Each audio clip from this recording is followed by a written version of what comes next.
لقد كان لكم في رسول الله أسوة حسنة لمن كان يرجو الله واليوم الآخر فيا أيها المسلمون نصركم الله أطيعوا الله وأطيعوا الرسول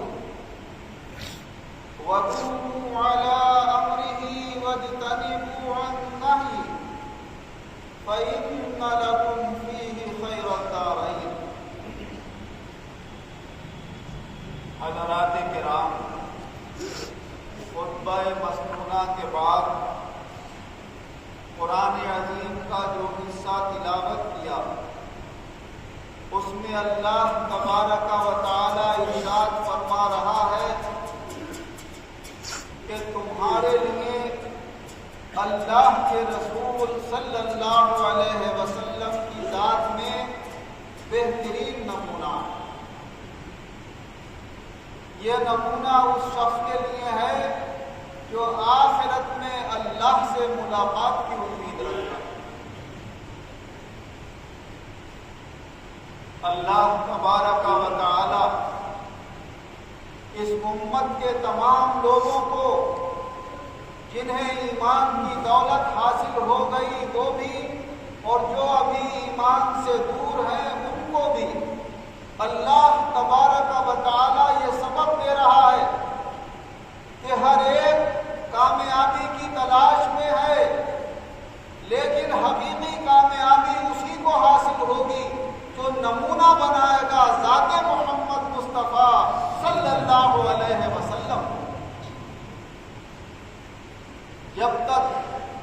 حضرات صحابہ رضی اللہ عنہ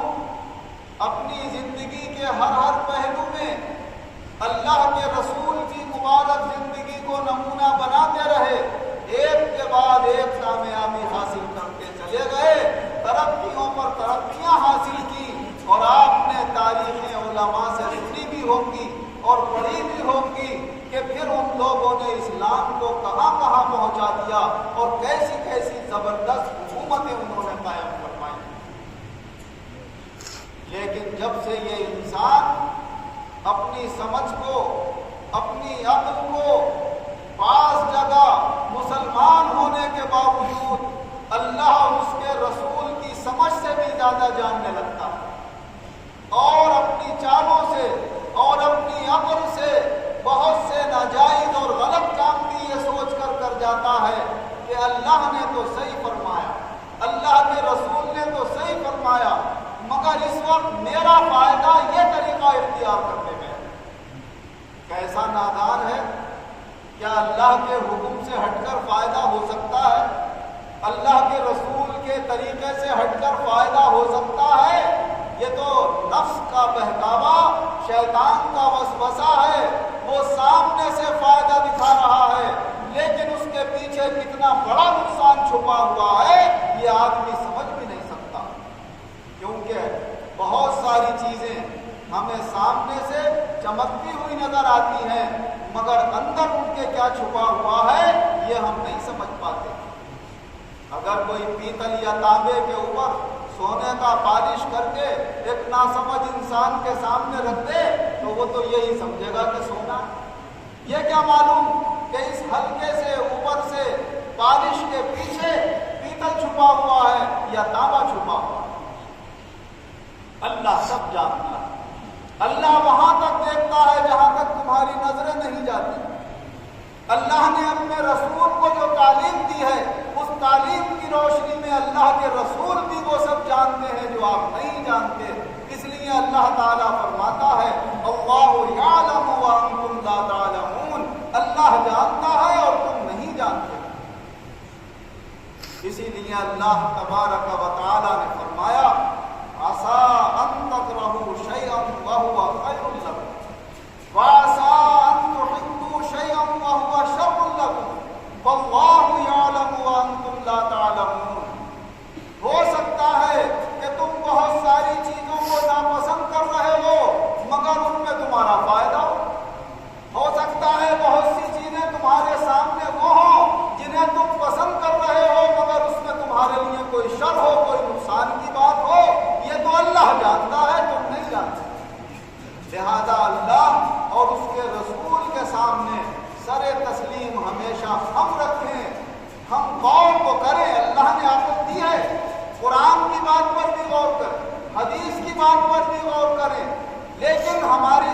میں آ جائے تو خدا کا شکر ادا کریں کہ اللہ ہماری عقل تیرے قرآن کو سمجھنے کے لیے تیار ہوئی، تیرے رسول کے فرمان کو سمجھ کر اس کو صحیح ماننے کے لیے تیار ہوئی۔ لیکن کبھی کبھی اگر ہماری عقل قرآن و حدیث کے خلاف جانے کی کوشش کرے تو ہم زبردستی اپنی عقل کو اللہ اور اس کے رسول کے حکم پر قربان کر دیں۔ یہی ہمارے ایمان کا تقاضا ہے، یہی ہمارے ایمان کی پرکھ ہے۔ جہاں فائدہ نظر آتا ہوتا ہے وہاں تو اپنا بھی مان لے گا، پرایا بھی مان لے گا، ہندو بھی مان لے گا، مسلمان بھی مان لے گا، سکھ بھی مان لے گا، عیسائی بھی مان لے گا۔ جسے اس میں سامنے سے فائدہ دکھ رہا ہے تو کیوں نہیں مانے گا؟ ایمان والا تو وہی مانے گا کہ جب فائدہ دکھے تب بھی ماننے کو تیار ہو جائے، اور نقصان ہو تو اللہ رسول کی خاطر نقصان بھی گوارا کرنے کو تیار ہو جائے، تب پتہ چلے گا کہ ہاں یہ ایمان والا ہے اور یہ ایمان والا نہیں۔ کچھ باتیں تو دین اور اسلام کی وہ ہیں کہ جن کو سب یہ جانتے ہیں کہ یہ اللہ کی طرف سے دلیل ہے، ان کے مطابق زندگی گزارنا ہمارے اوپر ضروری ہے، جیسے قرآن اور حدیث۔ قرآن و حدیث کو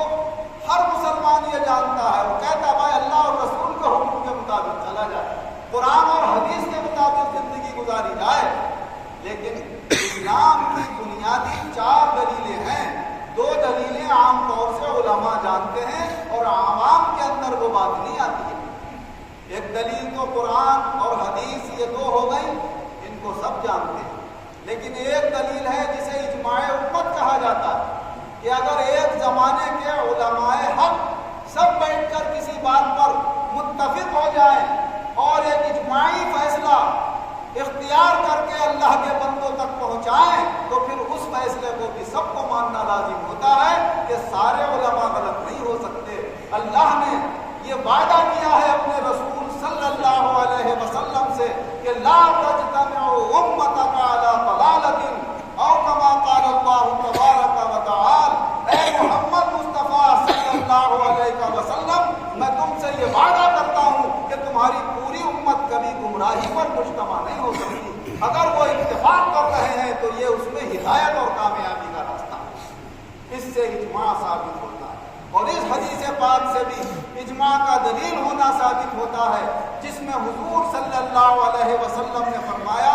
اتبعوا السواد الاعظم فإنه من شذ شذ في النار۔ جو تم میں بڑی جماعتیں ہوں ان کی اتباع کرو، جو ان سے الگ ہو کر چلے گا تو وہ دوزخ میں بھی اکیلا ڈالا جائے،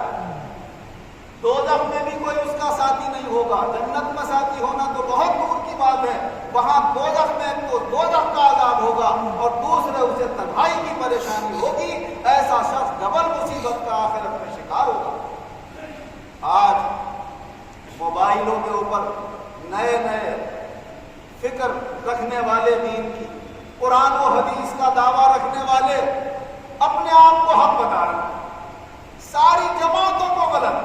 کہتے ہیں، دیوبندی بھی غلط، بریلوی بھی غلط، درمیانی والے لوگ بھی غلط، غیر مقلد بھی غلط، میں ایک اکیلا پیدا ہوا ہوں جو میں حق پر ہوں، بس میں قرآن و حدیث کے مطابق آپ کو بتا رہا ہوں۔ پاکستان میں کوئی شخص پیدا ہوا ہے، محمد علی انجینئر کہتے ہیں اسے، بڑے اس کے جو ان پڑھ ہیں، دین سے واقف نہیں ہیں، اس کی گمراہی کی باتوں میں، دھوکہ دینے میں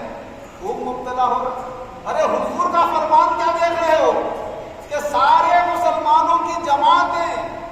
اور سب کے سب غلط ہو جائیں، گمراہ ہو جائیں۔ ایک نیا مولوی 1400 سال کے بعد پیدا ہوا جس نے کسی مدرسے میں دینی تعلیم حاصل نہیں کی، جس کے پاس کوئی عالم ہونے کی سند موجود نہیں ہے، انجینئر لائن سے پڑھا ہوا،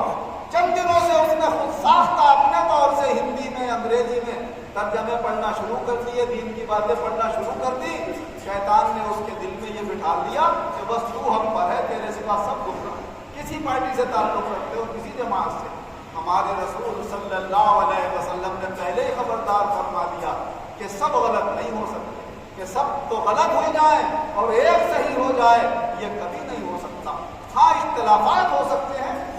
ہر نئے اٹھنے والا جب غور کرتا ہے تو اسے ایک دوسرے سے اختلاف ہو سکتا ہے،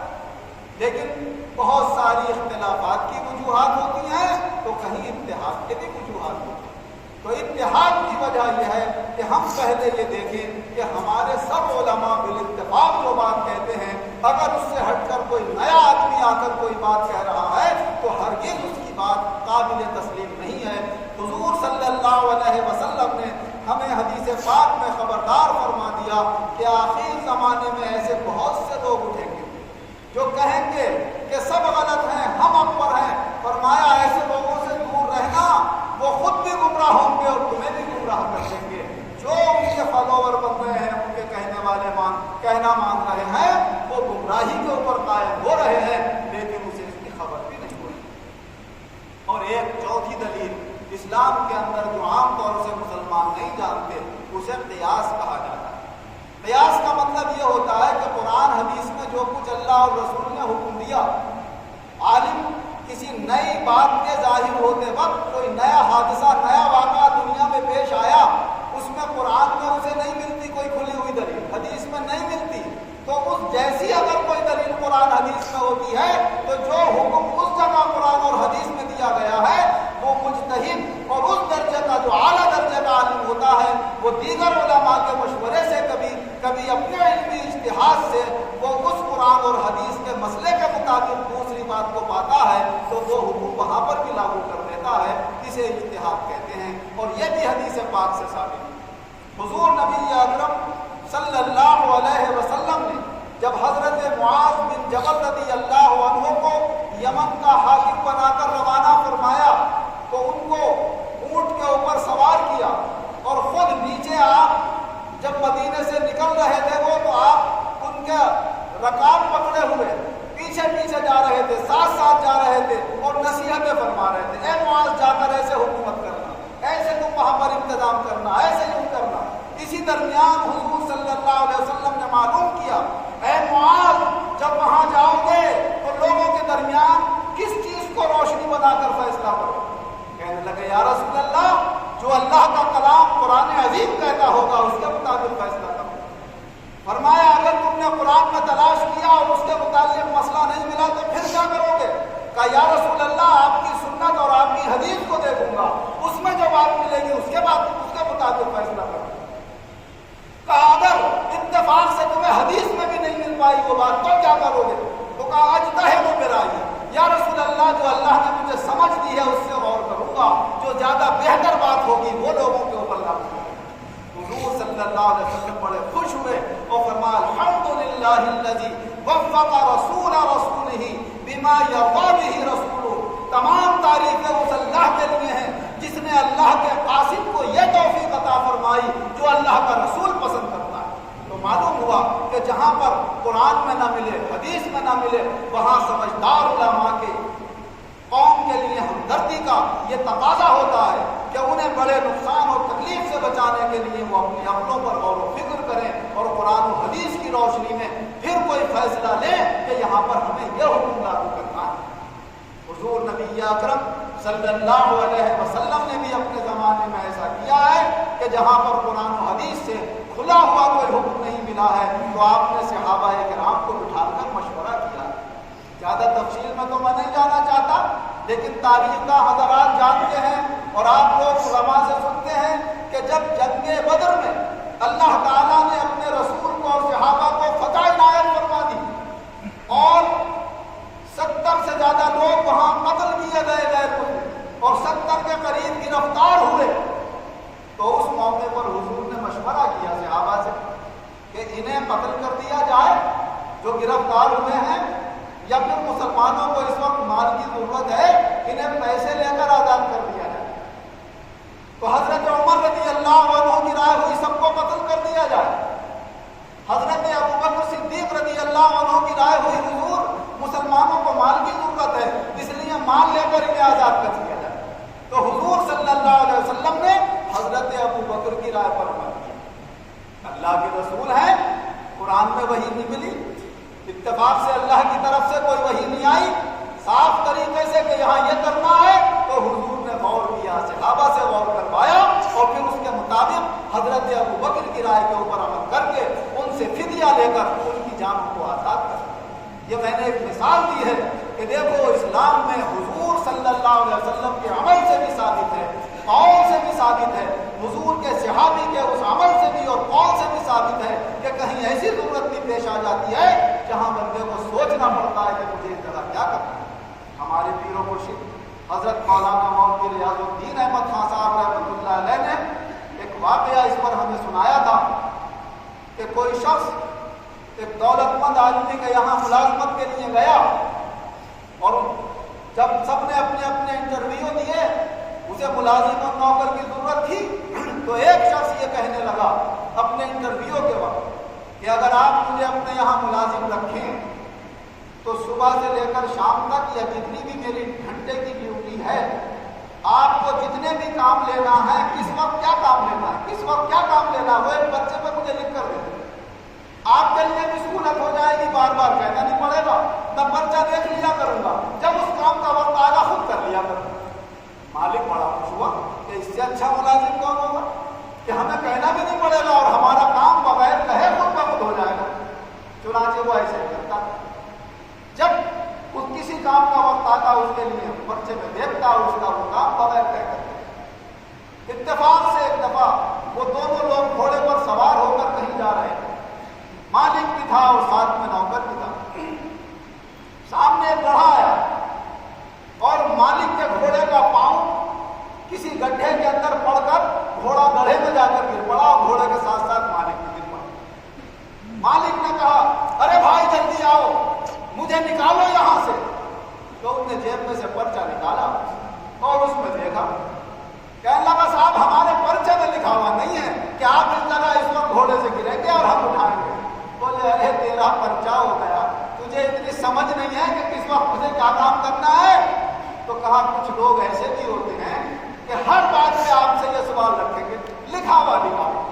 لکھا ہوا دکھاؤ، فرمایا ایسے ہی بیوقوف اور نادان ہوتے ہیں کہ ہر جگہ لکھا ہوا مانگتے ہیں۔ جب اللہ نے، اللہ کے رسول نے علماء حق کو، اعلیٰ درجے کے علماء کو یہ اجازت دی ہے کہ جہاں کھلا کھلا قرآن و حدیث سے کہیں اگر کوئی دلیل نظر نہ آئے تو آپ غور و فکر کر کے امت کے لیے آسان بات اور اچھی بات قرآن و حدیث کی روشنی میں لانے کی کوشش کرنا، تو اسے ہی اسلام کے اندر قیاس کہا جاتا ہے۔ تو ہماری اسلامی بنیاد 4 دلیلوں پر ہے، کتاب اللہ، سنت رسول اللہ یعنی حدیث، اجماع امت یعنی تمام علماء کا اتفاق، اور قیاس یعنی حق علماء جو باسند ہیں ان کے عقل سے غور و فکر کیے ہوئے امت کے فائدے کے لیے جو مسائل پیش کیے گئے ہیں ان کے اوپر عمل کرنا، یہ ہماری اسلام کی 4 دلیلیں ہیں۔ الغرض حضور نبی اکرم صلی اللہ علیہ وسلم کی مبارک ذات گرامی میں کچھ آپ کے اقوال میں، کچھ آپ کے افعال میں نمونے موجود ہیں، اور ان نمونوں کے مطابق ہی یہ تمام علماء حق عوام کے سامنے اور حضور کی امت کے سامنے مسائل پیش کرتے ہیں۔ ان کے یہ پیش کیے ہوئے مسائل یہ بھی نمونہ ہے ہمارے آقا و مولا حضور احمد مصطفیٰ حضرت محمد مصطفیٰ صلی اللہ علیہ وسلم کا، کیونکہ حضور کی ذات گرامی ہمارے اور آپ کے سامنے اس وقت ظاہری حیات میں موجود نہیں ہے کہ ہم خود آنکھوں سے دیکھیں کہ ہمارے رسول کیا کر رہے ہیں، ہم خود اپنے کانوں سے سنیں کہ ہمارے رسول کیا فرما رہے ہیں۔ ہمیں تو علماء ہی بتائیں گے۔ اگر ہمارے پاس اتنا علم ہے تو ہم خود پڑھ لیں، باسند عالم ہے، اور باسند عالم نہیں ہے تو کس کی بات مانیں گے؟ اپنے عالم کی تو مانیں گے۔ وہی تو کہے گا یہ اللہ کے رسول کا طریقہ ہے، یہ اللہ کے رسول کا حکم ہے، یہ قرآن کی بات ہے، یہ حدیث کی بات ہے۔ تو ہمیں بس یہ جانچ لینا ہے کہ اللہ کے وہ کون سے بندے ہیں جو علماء حق ہیں واقع میں، اور جو صحیح صحیح ہمیں قرآن و حدیث کی باتیں اور امت کی اصلاح کی باتیں زیادہ بتاتے ہیں، اور آپس میں زیادہ انتشار، اختلافات، ایک دوسرے سے لڑانے اور ایک دوسرے سے جدا کرنے کی باتیں نہیں کرتے ہیں۔ یہ کھلا ہوا ہمارے لیے نمونہ ہوگا۔ جو زیادہ الگ کرنے کی، لڑانے کی، جدا ایک دوسرے سے جدا کرنے کی باتیں کریں، سمجھ لیں یہی ہماری امت کے لیے فتنہ ہے۔ اور وہ علماء ہیں جن سے حضور صلی اللہ علیہ وسلم نے ہوشیار رہنے کے لیے کہا ہے، اور جو ہدایت، تبلیغ، دین پہ عمل کرنے کی، برائیوں سے بچنے کی، قرآن و حدیث کی روشنی میں باتیں بتاتے ہیں اور ادھر ادھر کی لغویات میں زیادہ نہیں جاتے، وہی الحمدللہ حق پرست علماء کہلاتے ہیں۔ اللہ ہمیں صحیح اور غلط کے درمیان امتیاز اور ایک دوسرے سے الگ الگ سوچ سمجھ